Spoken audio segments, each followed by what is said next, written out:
Hi, everyone. Paul Casey, the Kenpo Karate Minute, better known as the Kenpo Minute. And we're going to be talking about realistic subjects and ideas and concepts in a very direct approach, simplistic, and in a short time so that you can just ingest this. And that will hopefully encourage you to seek out somebody like our next special guest. So, welcome to the program today is one of my favorite people, Master Marty Zaninovich, ninth grade black belt in American Kenpo. He has a long lineage of being with some of the most prestigious, innovative, and iconic teachers. And also, one of the things that's really great about Marty is he's broadened his vision. So he doesn't limit himself to what some people think traditional martial arts. He's incorporated it and he's his own voice. So with no further ado, let's welcome Marty Zaninovich. Hey, Marty, how you doing, buddy? Good, Paul. Thank you very much for having me on. I really appreciate it. Thank you. You're welcome. Thanks for taking time out of your busy schedule with your son and your My busy. pleasure. My pleasure. Right behind you is your symbol, your logo, so to speak, which incorporates a lot of things. And it says Z is at the top. Please explain that real quickly to the viewing audience. Basically, I put together a logo, a patch to symbolize what I do and collectively the offerings that we have. Over in the left-hand corner, I guess would be my right on the screen here, we have the Filipino martial arts, we have Salat, we have JKD, and in the center of the core, which is my core, is Kenpo Karate. I put down the stick and the sword, and that was based on a lot of influence from Mr. Planis, because those are the lines that we utilize the most in our system, and we do that in the same in the other arts also. But that was the purpose of making the patch like I did, to incorporate all, so you can bring out your own self-expression in it. Is that something that your students wear, or is that just something that you just display whenever you're in seminars? Or because I've never seen you wear a patch per se. I generally don't wear a patch, and I'll wear the uniforms that I'm supposed to. Like if I'm at the Analytical Academy, I'll wear the proper attire. If I'm on the mat with Mr. Planis, I wear the proper attire with the patch that he wants on. But for the most part, I'm pretty much patchless, and that goes back to way back at the beginning of my training from Mr. Labounty, and he always wanted us to wear a white gi, and he says, I don't want to see patches all over it. He says, you're the artist, the white gi is a canvas. He says, let your art speak for itself. So I've really bought into that. So it's like a style with no style, but all styles. I guess you could classify it as that. Yeah, I'm trying to be real. Yeah, I know. Well, there's a little bit of mysticism. I was waiting for the what? The what? Anyway, well, that was sort of the mysticism that we saw, and that was because of one of the stages, or I call areas of generality of combat, is that of Hollywood, the entertainment aspect. We see entertainment a lot in the martial arts, either in tournaments with form demonstrations or demos. What we'll see sometimes also at public gatherings where we want to expose the general public to our school. I mean, I did that numerous times with my teachers. I mean, in Glendale, Pasadena, Trejo, Parker, you name it. I mean, I did those things. So the point is, it's there. But the problem is that that's not real life. That's choreographed. That's orchestrated. But it's cool when the guys are rocking and they know what they're doing. You've seen that many times. And there has to be a sense of believability. But then there's a suspension of disbelief because we know that they're not going to kill each other, or we hope they don't. I've been to remember the internationals and watching people do displays on the main stage. And I do. Did you ever see the guy that did the watermelon thing up there? I can't remember on that one right now, but probably. It was late 90s, and the guy put a watermelon on his neck right here. And the guy pulled out a samurai sword, which is a real one, and he cut down on it, and he hit the watermelon, but I think he cut too far, because you don't need to cut that far down in the demo. The secrets of the magician. He went too far, and he nipped the guy's throat, and all of a sudden, beep, beep, beep, shooting out of the neck. And Mrs. Parker just had a meltdown. Oh my God, that was the last time we're going to see that. So anyway, so let me get into you. Instructor.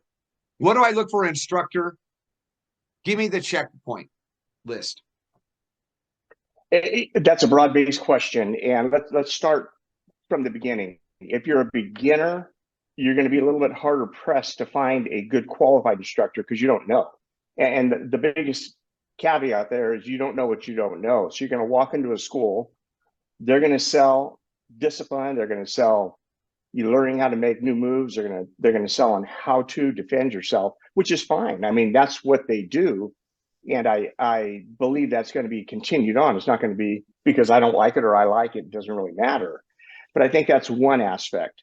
I think after you've been involved in the arts and you get a clearer picture of where you want to go, and a clearer picture meaning your desire to explore and to learn, you're going to visit, you're going to research where you want to go and spend your time. It's all about the investment of your time and what you want to accomplish out of your goals. If you're sitting there and we break it down to the beginners, the intermediate, the advanced, and then of course the extremely advanced that really want to advance themselves, they'll look at different perspectives of how to attain those goals.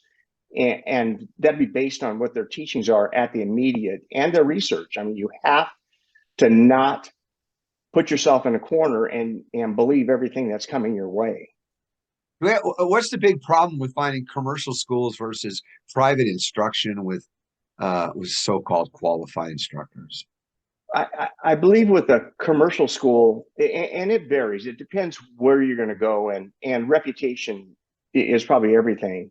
And a lot of times when you're going to take let's talk about children, because I mean we both are knowing that kids are a major part of our commercial martial arts schools. They're going to go to where their friends go, or they're going to go to where one of the dad's buddy's son is going, or they've had a little bit of indicator that hey, this is the right place to go. So it's mostly by word of mouth. When they go to that first commercial school, after that, you'll start understanding where you're going, but you won't know if you're just limited to staying in that same little bubble. How do you assess the potential students' goals? And that's another broad-based question. A lot of it, the kids don't know what they want to do. They want to kick, they want to punch, they want to be like on the movies where they can jump up and do a spinning, hook kick or a barrel roll. So that's interesting to them because it's the wow factor, and they really don't know at that age. I think as you start getting older and your art starts to develop and your body changes, I mean, it's going to change. You're not going to do what you did 5 years old at 15 and then every 5-year increments as you go forward. You're going to be doing a reinvention for yourself because your body's not going to be able to handle what it handled at a younger age.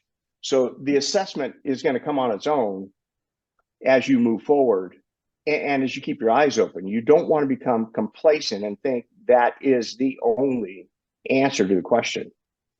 Let's go to an idea of one of the foundations of our art. It's such a universal thing, is the mind, body, and spirit. Let's focus on the mind first. What's the mindset that you're trying to help the young student, be it a young person or an older person, beginner, intermediate, or reminding an advanced student why you're there? Well, how do you do that?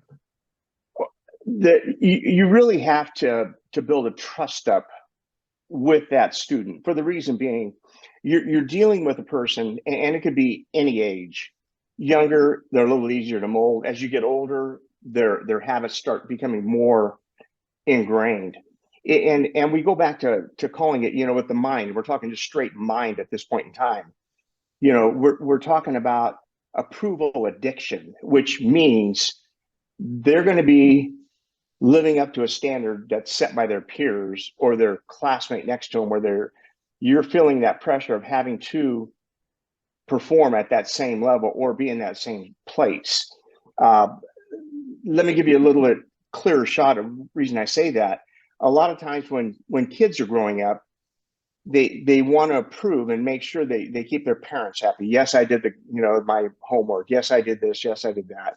They want that approval at all times to make themselves feel better. The problem is there's a fine line there that we have to really be sensitive to for their future growth, that we don't break their spirit, giving them the means to say, hey, you need to be, in that approval mode and that approval pathway. There's more to it than that. But I'm trying to think a little more focused. I know with the children mostly are just seeking the approval of that adult that they're with, so that they get, oh, I'm doing the right thing. Dad's happy with me. Oh, I'm doing the right thing. Teacher is happy with me. I'm in the karate school. The martial arts instructor is happy with me. What I'm trying to say is, how do you assess? What do you just say? Like, I'll use me. I would say, listen, what is your goal? Why are you here? And when I first came into a school, I was a little bit of the wow thing, but I also was a little older, and I thought I wanted to be able to punch somebody out if they were to hit me, because I'd gotten hit. I got beat up, and I was embarrassed. Here was a big badass football guy, and I had thrown around like a rag doll. So isn't it the first thing, maybe just say why you're here? If you're here to collect trophies, maybe the school down the street's the one. They'll give you a participation award. But if you're looking at a journey of something and you want to make sure that you are strong, then I can help you focus on that. Is that something you follow, or is that completely different to you? Well, I think the mentality of the deal is one portion of it. I like putting them on the mat and getting them started to see where their heart's really at, and seeing their action answers instead of their verbalization of what they'd like to be. They all come in out of one reason, I believe, to be, well, I shouldn't say one reason, but one of the major reasons is out of fear. The fear of not being able to defend themselves, the fear of not being as good. I believe that's an underlying reason. And I believe with this understanding, as you question them and as you start building that confidence and that trust with them, that you have them as the number one priority for them. I don't believe they realize that right away, but that's something that has to be learned. It's not just an instantaneous take the magic Kool-Aid and hope it works. You will ask them the questions, what do you want to accomplish? Because they want to have a goal. And you want to hear the goals. If it's like you stated, a trophy, that may not be the best fit, but you don't know how to assess that properly yet until you start seeing them, how they move, how they react, what they want to do, where their heart's at. And the heart's going to speak a lot louder than their words sometimes, because their buddy may be in there and they're thinking, hey, this is the way to go. I remember three things. I remember the first time I went into, I met Frank Trejo. I remember watching the movie Karate Kid, and Mr. Miyagi says to Daniel, we're going to make a pact. I will teach you karate. You will do what I say. And in return, that was an understanding that this is serious business. I want to make sure there's a commitment here. So the commitment is, everybody says yes in the beginning because that's why they're there. They just want to have some kind of positive response. Oh, you want me to be? Oh, I'll be here for you. However, Frank watched me fight in a tournament, and I got beat severely by a guy. He just went right through me. And he said to me that lesson, if you're not right here, you can't go into that ring. And that's true in life. If you're not prepared, you will fail. What you do is you'll prepare to fail, is what it is. It's an old Ben Franklin, quote. I look at it as something a little more deeper than that. I look at, where are you going with this? And the rank thing now doesn't really mean as much on that, because I've covered that in a different discussion. So let's sum up real quickly this part. I want to add to this part. Sure, go ahead. You hit on a few notes there. It comes back to there's different levels of discipline, and we could qualify it. And this has nothing to do with the social status or the financial status of any person. We call it mid-class or middle-class beliefs or disciplines, and then we call it world-class beliefs or disciplines. The middle-class beliefs are more of such that discipline is painful. That's what they've been taught. And that's where you have to really start getting in their head and becoming trustworthy with them, so they open up. And you can go in and start working on desensitizing and building, because that's real important on the new student. And if you don't do that, you're going to force your discipline on them and your thought process and not really give them their own. The other one is they think discipline isn't fun. It hurts. It's painful. Then they think discipline isn't worth the reward. And you see that a lot in that mainstream, and we call it middle class thinking, nothing to do with social status. You look into the world class mindset and discipline and beliefs, that's what separates them from being the highly motivated and elevated, because they're going to go for it no matter what. Their mindset is to accomplish that goal no matter what it takes, and they discipline themselves through that. Then they create an excitement to that goal. If it's saying, hey, I want to accomplish where I want to end up being in the long term, that's really forcing them to start, building that pathway and start setting that main goal, and you'll have incremental goals on the way. Discipline means nothing more to the world class than making a decision and sticking to it. And they've got that stick to it type power. So that's where you start differentiating, when your thought process, and you said the mindset getting in the ring, you're absolutely right. You can get in the ring and you could be motivated for it, but if you don't have that nurturing and that consistent drive on it, no matter what, we call it failing forward, So if you happen to lose, you didn't lose because you got a lesson out of it and you're moving forward and you're going to better yourself that much more because of that world-class mindset. The factor for me was always that when the person walked in, welcomed that, encouraged him to be there. But I also said he had to make sure they distinguish between the sanctuary of the school and the reality of life outside the door. Parker addresses all this in the Infinite Insights in his 8 considerations. And I think that really is, he breaks it down into the 2 parts, which I broke down the 8 into 3. Just remember there's bad things going to happen out there. You're not safe in a car, a building, whatever. That's not, once you leave that, you're subject to the elements.